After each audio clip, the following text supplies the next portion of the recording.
Assalomu alaykum va rahmatullohi va barakatuh. Avvalambor Alloh taologa hamd, payg'ambarimiz Mustafa sollallohu alayhi va sallamga ko'pdan ko'p salovat va salomlarimiz bo'lsin.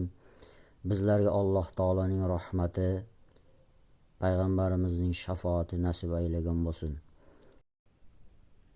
Bismillahirrohmanirrohim. 4-kitob 180-hadis. Abu Sa'id Hudri radhiyallohu anhudan rivoyat qilinadi.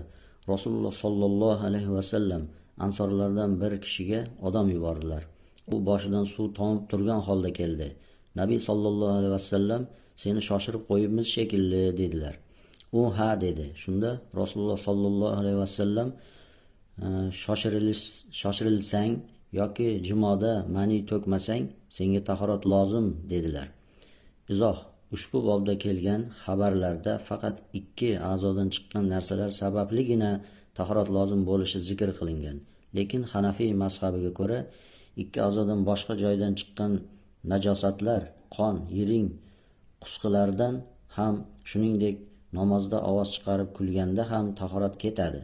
Ko'plab sahoba va tobiinlar mana shu so'zni olishgan. Misol uchun Ash-Sharai Mubashshara, jannat basharati berilgan 10 sahoba: Abdulloh ibn Mas'ud, Abdulloh ibn Umar, Zayd ibn Sobit, Abu Musa Ash'ari, Abu Dardo, Savban radhiyallohu anhum, Ibrohim Nahai va Qatoda rahimahumullohni keltirish mumkin.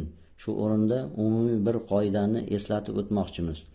Bu va bunga o'xshash masalalardagi tafovut mazhablar orasidagi tabiiy xilma-xillik hisoblanadi. Bu ixtilof Alloh taoloning o'zi iroda qilgan va ummat uchun rahmat bo'lgan ixtilofdir.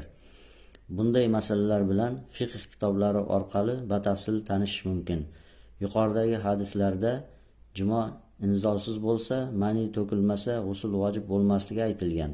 Bu hukm keyin nasx qilingan. Islom ummati jimoda inzol bo'lsa ham, bo'lmasa ham g'usl vojib bo'lishiga ittifoq qilgan. To'g'ri, g'usl faqat inzol bo'lgan vojib bo'ladi.